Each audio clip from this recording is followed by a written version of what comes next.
Hello students, आज की class में हम लोग द्विचर संक्रिया के बीजीय गुण यानी algebraic properties of binary operation देखने वाले हैं।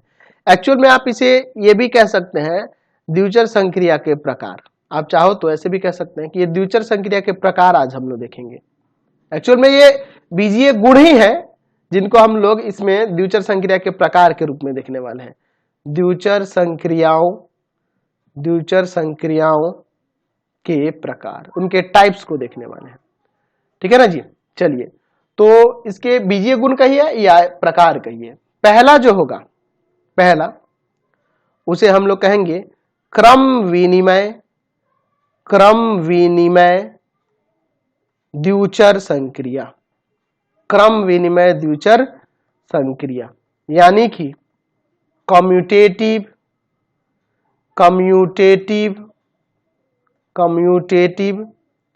Binary operation.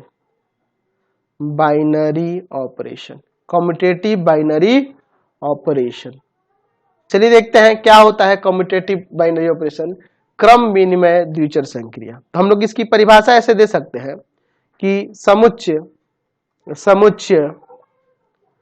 ए में एक द्विआधारी संक्रिया या एक द्विचर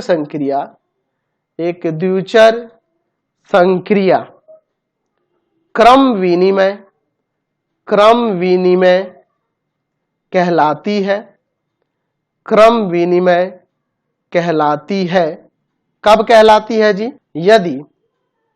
यदि ए ऑपरेशन बी इक्वल हो बी ऑपरेशन ए के, यानी ए में बी के साथ ऑपरेशन करो या बी में ए के साथ ऑपरेशन करो, दोनों का वैल्यू इक्वल आएगा तब फॉर ऑल ए बी किससे बिलोंग करेगा? तो दिए हुए समुच्चय से। ठीक है, तो देखो यहां पर मैंने परिभाषा में लिखा है कि समुच्चय ए में एक द्विचर संक्रिया, यानी कि कोई बाइनरी ऑपरेशन होना चाहिए ऑलरेडी। तो यहाँ ऑपरेशन स्टार जो देख रहे हैं, एक्चुअल में ये बाइनरी ऑपरेशन होना चाहिए। और वह बाइनरी ऑपरेशन क्रम विनिमय कब होगा? जब ए के साथ बी में ऑपरेशन करेंगे या बी में ए के साथ ऑपरेशन करेंगे तो वैल्यू हमें सेम मिलेगी। फॉर ऑल ए बी किसे बिलोंग करना चाहिए? सेट ए से बिलोंग करना चाहिए, तब जाके उसे हम लोग क्रम विनिमय द्विचर संक्रिया कहेंगे। यानी कि पहले से ही वो द्विचर संक्रिया होनी चाहिए और वो द्विचर संक्रिया क्रम विनिमय कहलाएगी कब? जब ए के साथ बी में ऑपरेशन करे या बी के साथ ए में ऑपरेशन करे। यानी इस समुच्चय के कोई भी दो एलिमेंट लेके इस तरह से ये चेक करेंगे तो हमेशा बराबर आना चाहिए, तभी वो ऑपरेशन द्विचर संक्रिया क्या कहलाएगी? क्रम विनिमय कहलाएगी। समझ में आया? तो अगर मान लीजिए वह आपका क्रम विनिमय हो गया तो उसको लिखने का तरीका क्या होगा? क्रम विनिमय होगा तो आप उसको ऐसे लिखेंगे, यहाँ पे कुछ इस प्रकार से लिख सकते हैं। यहाँ पे लिख सकते हैं कि यदि समुच्चय ए में द्विचर संक्रिया, कौन सी द्विचर संक्रिया? तो स्टार जो हमने द्विचर संक्रिया दिखाई वो क्रम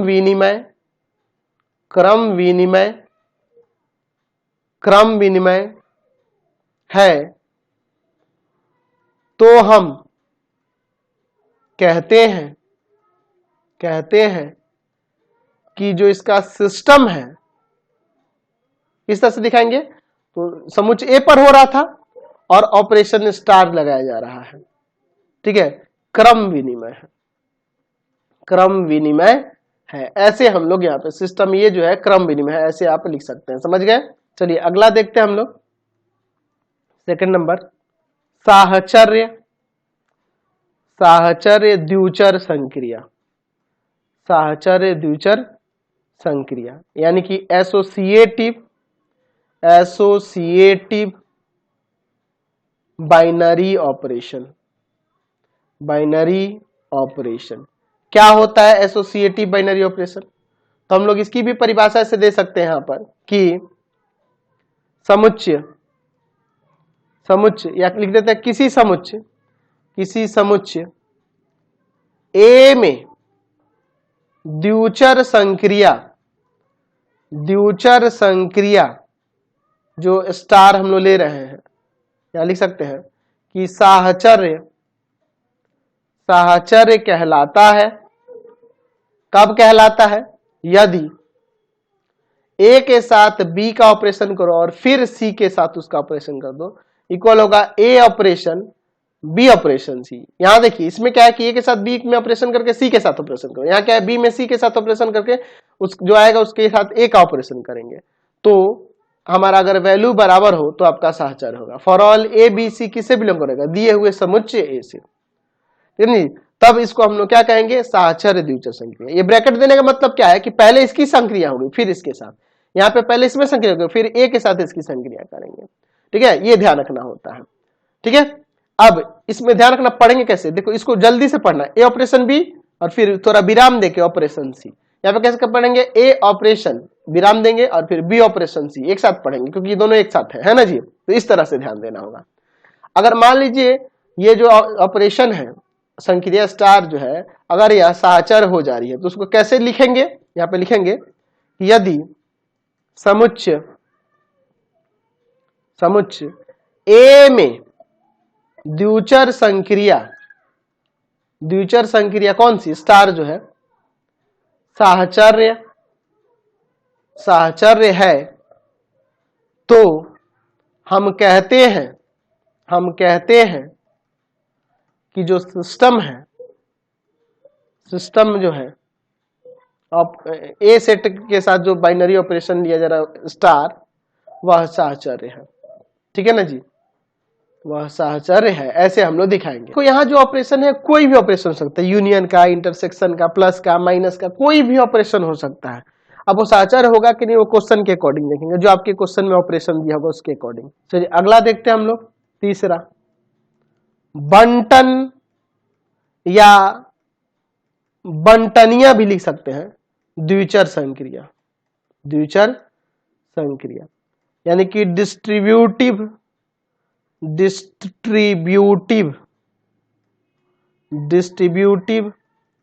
बाइनरी ऑपरेशन क्या होता है। चलिए अब इसको देखते हैं।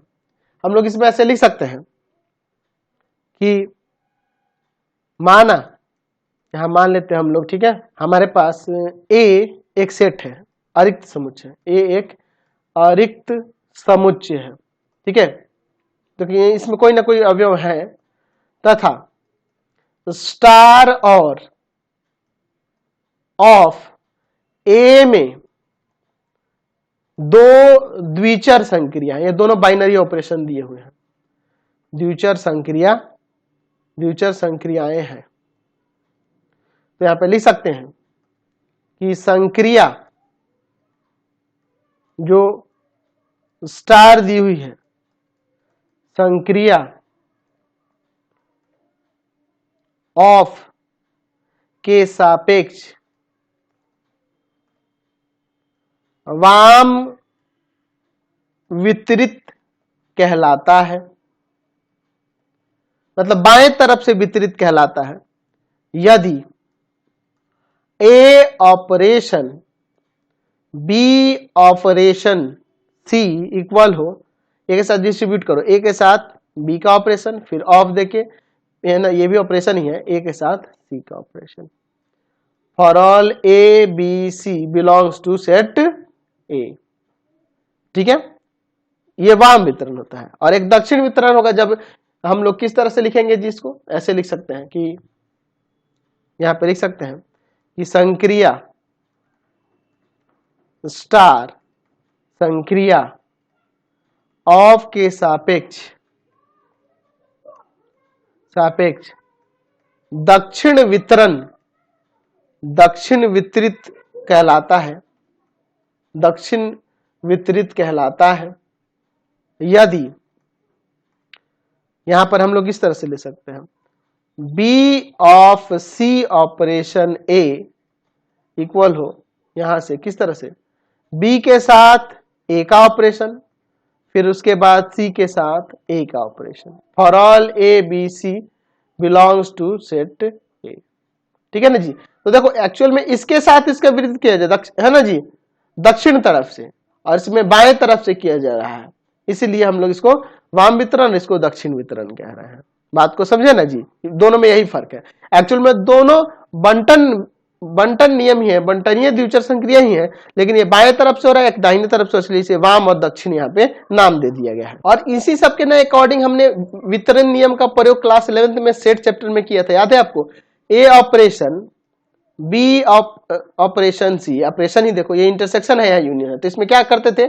ए intersection B union A intersection C, ऐसे। उसी तरह से इसके पहले जो हमने पढ़ा था साहचर, याद है? A intersection B intersection C, तो इसमें क्या करते थे? ए के साथ बी का इंटरसेक्शन और फिर इंटरसेक्शन सी, ये साहचर नियम था, याद है? फिर हमने ये भी पढ़ा था आपका क्रम विनिमय नियम, ए इंटरसेक्शन बी जो होगा वो बी इंटरसेक्शन ए के इक्वल होगा। ये सारी चीजें हमने सेट में भी पढ़ी हुई थी, याद है आपको? सेट चैप्टर जब पढ़े हुए थे हम लोग ये चीजें देखे हैं। चलिए अगला बात करते हैं हम लोग इसके तत्समक अवयव के बारे में, ठीक है ना जी? तत्समक अवयव यानी कि आइडेंटिटी एलिमेंट, आइडेंटिटी एलिमेंट के बारे में। क्या होता है तत्समक अवयव, आइडेंटिटी एलिमेंट? ठीक है, हम लोग पढ़े हुए हैं जूनियर क्लासेस में, जैसे याद है आपको मैं कहता था कि किसी परिमेय संख्या का तत्समक अवयव, योग का तत्समक अवयव शून्य होता है, क्योंकि उसमें शून्य में अगर 1/2 को ऐड करें, कोई परिमेय संख्या लेके ऐड करें, तो पुनः वही परिमेय संख्या हमें प्राप्त होती है। यानी कि तत्समक अवयव वो ऐसे अवयव होते हैं जिनके साथ किसी का ऑपरेशन करने पे पुनः वही अवयव प्राप्त होता है, तो उसको हम लोग उसका तत्समक अवयव, आइडेंटिटी एलिमेंट कहते हैं। तो इसकी परिभाषा हम लोग यहाँ पे दे सकते हैं, यहाँ पर लिख देते हैं कि माना किसी अरिक्त समुच्चय, किसी अरिक्त समुच्चय, किसी अरिक्त समुच्चय ए पर द्विचर संक्रिया है, एक द्विचर संक्रिया, स्टार एक द्विचर संक्रिया है, द्विचर संक्रिया है। अच्छा, फिर उसके बाद इसी में लेते हैं कि एक अवयव, एक अवयव ई लेते हैं, ठीक है, जो बिलोंग्स कर रहा है दिए हुए समुच्चय ए में ही, संक्रिया, संक्रिया ऑपरेशन स्टार जो था के लिए तत्समक अवयव, तत्समक अवयव कहलाता है।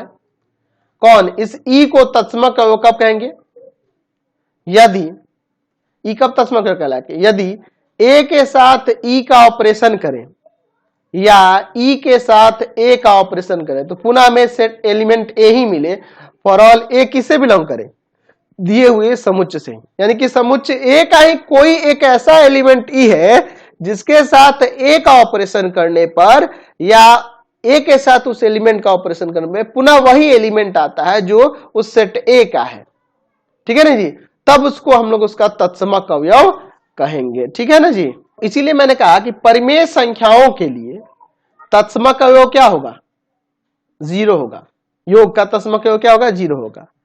और गुना का तत्समक अवयव क्या हो जाएगा? तो आप देख लो, जैसे मान लीजिए कोई परिमेय संख्या ही लेते हैं p/q के रूप में, तो अगर इसमें 1 से गुना करें या 1 में p/q से गुना करें तो पुनः वही संख्या हमें प्राप्त हो जाएगी। तो हम लोग यहां से कह सकते हैं कि परिमेय संख्याओं, परिमेय संख्याओं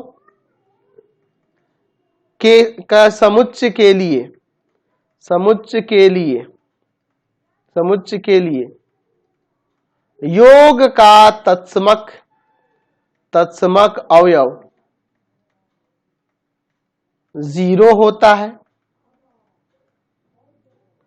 तथा गुणा का तत्समक अवयव, गुणा का तत्समक अवयव 1 होता है। ऐसा हम लोग यहां से प्रतीत हो रहा है, पता चल रहा है ना? चलिए अब हम लोग देखते हैं प्रतिलोम अवयव के बारे में। प्रतिलोम या प्रतीप अवयव भी कह सकते हैं, यानी कि इनवर्स एलिमेंट, इनवर्स एलिमेंट के बारे में। क्या होता है प्रतिलोम अवयव यानी प्रतीप अवयव क्या होता है, ठीक है ना जी? इसके बारे में देखते हैं। हम लोग अभी देखे कि तत्समक अवयव हम लोग इसके पहले जब देख रहे थे तो उसको ई मानते थे, ठीक है ना जी? तो अगर मान लीजिए ए और बी ऐसे एलिमेंट है एक ही सेट के जिनके बीच ऑपरेशन करते हैं, या बी में ए के साथ ऑपरेशन करते हैं, तो अगर हमें तत्समक अवयव प्राप्त होता है, ए और बी एक सेट के अवयव हैं जिनके बीच में ऑपरेशन करने पर हमें तत्समक अवयव प्राप्त होता है, तो उस कंडीशन में हम लोग कह सकते हैं कि ए का प्रतिलोम यानी इनवर्स बी होगा या बी का इनवर्स ए होगा। ठीक है, उस कंडीशन में हम लोग इसको कह पाते हैं। ठीक है ना जी। तो इसकी परिभाषा आप ऐसे दे सकते हैं, माना किसी अरिक्त समुच्चय ए में स्टार एक द्विचर संक्रिया है तथा ई संक्रिया स्टार का तत्समक अवयव है, ये मान लेते हैं। तो यहां पे लिख सकते हैं कि द्विचर संक्रिया स्टार के लिए अवयव बी जो बिलोंग्स करता है समुच्चय ए से, अवयव ए का प्रतिलोम अवयव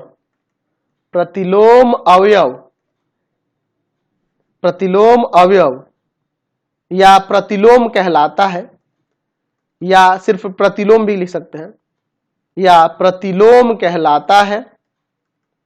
कब कहलाता है जी? यदि ए के साथ बी का ऑपरेशन करो या बी के साथ ए का ऑपरेशन करो, हमें तत्समक अवयव प्राप्त हो। क्या प्राप्त हो? तत्समक अवयव प्राप्त हो, तब हम लोग कह सकते हैं कि वह उसका प्रतिलोम होगा। जैसे आप देखिए, मैं यहां पर कहता हूं कि एक परिमेय संख्या है। इस परिमेय संख्या के साथ अगर हम लोग इसका ऋणात्मक जोड़ दें या इसके ऋणात्मक मान में उस परिमेय संख्या को जोड़ दें तो हमें 0 प्राप्त होगा, और 0 योग का तत्समक अवयव होता है परिमेय संख्याओं के लिए। इसलिए हम लोग कह सकते हैं कि ए का योज्य प्रतिलोम क्या हो जाएगा? -a। ठीक है ना जी। आप देखो, a में गुना करते हैं 1/a से, ठीक है, परिमेय संख्या है, या 1/a में a से गुना करते हैं तो हमें पुनः यहां पर 1 प्राप्त होगा। और हम लोग जानते हैं कि गुणा का, परिमेय संख्याओं के लिए गुणा का तत्समक अवयव 1 होता है, तो हमें तत्समक अवयव प्राप्त हो रहा है। इसलिए कह सकते हैं कि a का प्रतिलोम या गुणात्मक प्रतिलोम जो होगा 1/a होगा। समझ में आया क्या होता है? यानी कि दो एलिमेंट्स के बीच में आप ए बी एलिमेंट है, ए बी में ऑपरेशन करो या बी में ए में ऑपरेशन करो, हमें अगर तत्समक अवयव प्राप्त होता है तो एक दूसरे का क्या कहलाएगा? प्रतिलोम कहलाएगा। इसमें कोई दिक्कत, यहाँ 1/a का प्रतिलोम ए कहला सकता है, इससे कोई दिक्कत नहीं। -a का योज्य प्रतिलोम प्लस का ए कहला सकता है। ठीक है, तो प्रतिलोम का भी कंसेप्ट आपका क्लियर हो गया। फिलहाल आज की क्लास में इतना ही। नेक्स्ट वीडियो में इससे रिलेटेड आगे प्रमेय देखने वाले हैं। आपको हमारे 3 चैनलों को सब्सक्राइब कर लेना होगा। पहला है पाथफाइंडर क्लासेस छपरा, दूसरा है आपके पास भारती भवन रविकांत सर, और तीसरा चैनल है Ravikant sir RD Sharma solution. तीनों चैनलों को सब्सक्राइब कर लेंगे। इससे रिलेटेड वीडियो के लिए सीधे डिस्क्रिप्शन में इससे रिलेटेड नोट्स के लिए गूगल पे जाकर सर्च करेंगे www.ravikantsir.in, और यहाँ जाकर आप सभी क्लासेस के नोट्स, उनके PDF को डाउनलोड कर सकते हैं, पढ़ सकते हैं। इंस्टाग्राम और फेसबुक पे जाकर पाथफाइंडर क्लासेस छपरा को लाइक एंड फॉलो करना नहीं भूलेंगे। Thanks for watching the video. Comment करके जरूर बताएं कि हमारे चैनल की वीडियोज आप सभी को कैसे लगता है। Thanks for watching.